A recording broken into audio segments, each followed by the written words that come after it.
Hey guys, so in today's episode we're going to talk about something very interesting, and that is how to read an annual report. And it's very complicated because annual report is very big. Now you must be thinking, why should I even read an annual report, right? Now annual report gives us valuable information about a company and helps us understand a company in and out. So for any investors like you and me, right, the annual report must be the default option to seek information of a company. Now of course many media websites claim to give financial information about the company. However, we should avoid all of that and only read from the annual report. So let's start without doing any more delay. Now what is an annual report? An annual report is a comprehensive report on the company's activities throughout the preceding year. The annual reports are intended to give shareholders and other interested people information about the company's activities and financial performance. Now, do you know that every listed company is required to publish an annual report? However, we can also get variety of information about a listed company in its annual report, such as different revenue segments of a company, company's geographical presence, company's financials, promoters of the company, legal cases of the company, future plans of the company. So many things you get in the annual report. But where can you find this annual report? Now, annual report is usually available on the company's website in a section called Investor Relations, and there will be a PDF document. Now, when you open an annual report, don't get scared by the number of pages. The annual report has many sections that contain useful information about the company, but you don't need to go through each section. We are here and we're going to tell you how to go through this report very fast and what you should focus on and then what you should read. So don't worry, after today's episode, you will be very familiar with the complete process of analyzing a company and its business by reading its annual report. Now, what to look inside an annual report? The very first step is to go to the contents page of the annual report, where all the points are covered in the report are mentioned along with the page numbers. Now, we can use this contents table to quickly jump into those sections which are relevant to us. Now, the most important sections which we as investors should keep an eye on are the business overview section, financial performance highlight section, board of directors, key management statement, management discussion and analysis, or also known as MD&A, subsidiaries, associates, joint ventures of the company, 10-year financial highlights, and financial statements. Now let's see each of these sections one by one in detail with the help of an example. Now we have taken the annual report of Tata Consultancy Services, or TCS, and we would suggest you as well we would also suggest you to download this report and follow us while we explain this. Now for your convenience, we have also provided the link of the annual report in the description. Now the first thing we will look at is business overview. Now in the business overview, the section contains basically information about a company, its business, different business segments and products. Okay, so basically this section helps us understand what this company does exactly. In many annual reports, the business overview section is mentioned explicitly in the content table, but in the annual report of TCS, the business overview has been provided as a subsection into the MD&A, which is management discussion and analysis. Now we can find the following information under this. Now on your screen, you could see the overview section on the left hand side. Now there it's mentioned that TCS is an IT services company, consulting and business solutions organization, partnering many of the world's largest businesses in their transformational journey for the last 50 years. So by this statement, we get to know that TCS is an IT services firm and has been operational since 50 years. On the right hand side, we can see that the geographical footprint of the company is wide, covering North America, Latin America, United Kingdom, continental Europe, Asia Pacific, India, and Middle East and Africa. Now, also on the right bottom, the different business verticals of the company are mentioned, such as banking and financial services and insurance, retail and consumer business, communications, media and technology, manufacturing, life sciences, healthcare, energy resources and utilities, and public services. Now, in the next two images, we can see how the company is utilizing its financial resources to create value for the end customers by focusing on intellectual capital, human capital, manufacturing capital in its organization. Now, here is one of the most important parts which shows you the segment-wise and location-wise revenue breakup of TCS. It is evident that the company's major revenue of 40% comes from the BFSI segment. Now, in terms of geography, America and Europe locations contribute to more than 51% of the business and 31% of the business respectively. Now, in this manner, we can use the annual report to understand any company's business along with the revenue segments completely. Next, we'll look at financial performance highlights. Now, this section shows an overview of the financial performance of the company across different segments, products, and locations. Now, it is generally displayed in the form of a table or a graph. Now, in the annual report of TCS, the performance highlights section has the following information. The image shows various financial parameters such as revenue, operating profit, client and employee metrics, which are very critical in the IT space, earnings per share, right? Now, as it is evident from the graph shown, the revenue of TCS stood at 1.64 lakh crores and is growing at a CAGR, which is compounded annual growth rate, of 8.6% since 2017. Now, similarly, the operating profit margin of the company has increased from 24.6 to 25.9 from 2020 to 2021. Now, the total number of clients have remained almost the same, while the attrition rate has come down to 7.2% in FY21, which is a positive sign for the company. Now, in this manner, we can get an overall idea of the company and how it's performing with its different metrics. Third, let's look at the board of directors. Now, in this section, all the directors of the company and their profiles are given. Now, this section can give us a fair idea about the competence and experience of top decision-making authorities of a company.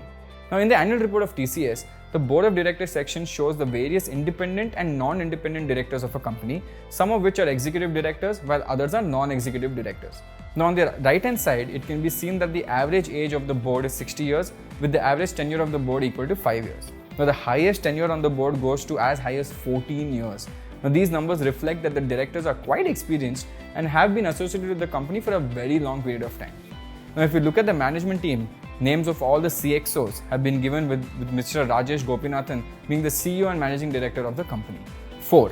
Key management statement. Now, in this section of the annual report, the key personnel of a company such as the chairman, managing director or the CEO addresses the shareholders, highlighting the business performance and the future goals of the company. Now, in the annual report of TCS, the chairman and CEO of the company has addressed this in a letter to their shareholders. Now, first let's see the letter from chairman Mr. N. Chandrasekaran on the screen, wherein he has mentioned how the company has endured the impact of COVID-19 and the way TCS has always believed in strong values and beliefs. He mentioned that TCS's agility, resilience and responsiveness during the crisis earned it tremendous goodwill from its customers and enhanced its standing in the market. However, he said that the company expects huge opportunities for growth in the coming times. Now, let's see some glimpses of the letter from the CEO and Managing Director of TCS, Mr. Rajesh Gopinathan. Now, in his letter, he has also spoken about how the company managed the pandemic by adopting a new operating model called Secure Borderless Workspaces, SBWS trademarked. And also he highlighted the growth in revenue, operating profit margin and net profit of the company. Now, in his long letter, he also touched upon various aspects such as technological shift happening in the sector and the focus on acquiring and nurturing fresh talent. So finally, he ends his letter by saying that the company expects an exciting growth journey over the next few years. Fifth, we'll look at management discussion and analysis of MD&A. Now, this section is one of the most important sections of the whole annual report. In this section, the management of the company generally comments on the overall Indian economy, global scenarios which may directly or indirectly affect the company. They also talk about the outlook or trends of the overall industry in the company operates. Moreover, it provides an overview of the affairs of the company, review of sectoral or segment-wise operational performance, strengths, opportunity, and most importantly, constraints and risks for the company. Now, we as investors must understand the risks and concerns associated with the company which we're investing in. In the case of TCS, the management discussion and analysis section has a lot of information about the business, their revenue segments, the industry, the economy, and much more. Now, we have selected a few subsections of this, which are the most relevant for you as investors. So let's look at one of those. Now, on this page, the management has spoken about IT industry and the impact of COVID-19. They have said that the global technology spend declined 3.2% to about 1.4 trillion in 2020. Now, within that, IT services spend declining more, down to 3.9%, whereas business process management declined by 2.4%. However, the two graphs show that the TCS has grown twice the rate of the market growth over the last decade from 2011 to 2021. Now, on this page, the company has shown the various products and platforms under the TCS suite, such as TCS Ion, Ignito, TCS Ad, TCS Optumera, TCS Hobbs, etc. Now, in the following images, the management has done a detailed commentary on the performance of all segments, which would help us as investors understand what the company's plans and views are with respect to its operating segment. For instance, let's consider the first vertical, BFSI, or Banking, Financial Services and Insurance. Now, here the management has mentioned that the key areas of spend included customer experience, transformation, optimization of back office, adoption of payments, robo-advisory platforms, and crypto custody solutions. Right? Now, the management has acknowledged the key risks of the company here also. Some of the risks include disruption and uncertainty in the business due to COVID-19, business model challenges due to rapidly evolving technologies, litigation risk, currency volatility, breach of data protection laws, and others. Now, for each risk, the management has mentioned the mitigation strategies for this risk if it becomes a reality. How do they solve this basically? Now, the management also commented on the business outlook of the company. They have mentioned that TCS anticipates increased investments by customers in growth and transformation initiatives that deepen customer engagement, enable competitive differentiation, improve supply chain resilience, and drive proper revenue growth. Moreover, the company also expects industry-specific themes such as regulatory compliance in the banking and financial service domains, supply chain transformation in manufacturing, and connected vehicles in the auto sector to actually drive their growth. Now, overall, the company's management is positive about the business and the coming time. Finally, we look at subsidiaries, associates, and joint ventures. Now, this section shows the total number of subsidiaries a company has, along with their names, ownership, stake percentages. Now, this helps us understand the various investments and shareholdings of the company. Now, what is a subsidiary? Let me give you an example. Reliance Jio and Reliance Retail are subsidiaries of Reliance Industry. Similarly, Bajaj Auto is a subsidiary of Bajaj Holdings and Investments. So in the annual report of TCS, it can be seen that TCS has more than 50 subsidiaries, and the holding percentage is also mentioned in the second last column. Now, as you can see the names of some of them are APT Online Limited, MP Online Limited, TCS Canada Inc., etc. Now, 10-year financial highlights is another section. Now, this shows basically the financials of a company over the last 10 years and the total income, profit, expenses, depreciation, dividends, operating profit, assets, net worth, all on a zoomed out view. Now, all this information is generally presented in a tabular form, and investors like you and me can actually get a bird's eye view of the growth of the performance of the company over the last 10 years. Now, in the annual report of TCS, the 10-year financial highlights section has the following information. The table shows the revenue, operating profit, EBITDA, and they have increased in the last 10 years from FY 2012 to 2021.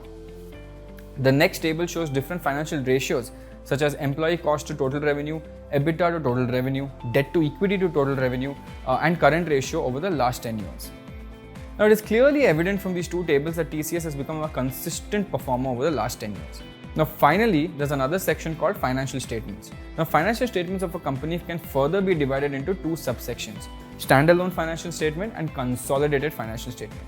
Now, to understand the difference between standalone and consolidated numbers, we need to ensure a company structure. Generally, as we discussed earlier, a company may have various subsidiaries. Hence, the standalone financial statement represents the company's standalone numbers and does not include any subsidiaries below.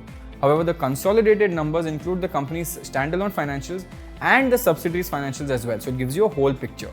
Now, we should look at both these financial statements, look at how standalone is performing, and then we look at how the consolidated with all the subsidiaries are also performing, so that we get an overview financial position of the company.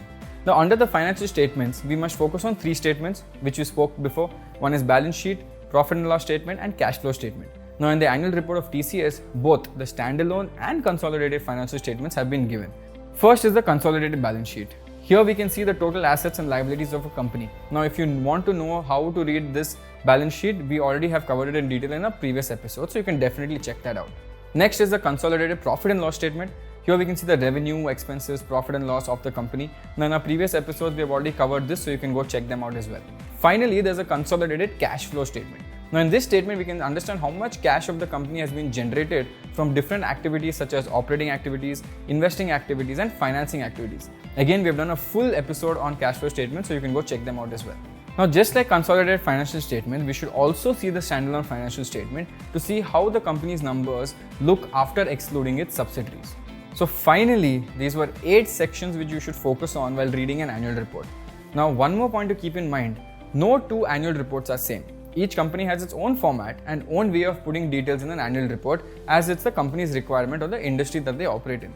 But all companies will have most of these sections that we discussed in this episode. Moreover, all these sections can be placed at different places in different annual reports, so you can simply use the find operation in your PC to find the contents table and then to find the exact part and go directly into that annual report. So finally, that is it for today's knowledge-packed episode. It was quite a long one, but we hope that you liked today's episode and now you will be comfortable when it comes to analyzing a company by reading its key sections of an annual report. Now, while we understand that reading an annual report looks like a tough, tedious task, we assure you, you will learn so much about the business and the industry that it operates in. And once you start reading it more, you will become very used to this and you will become an expert reader. So what we're going to do is we're done with this episode, but we will understand how to analyze a specific industry in the next episode. So I'm going to see you there. Bye guys.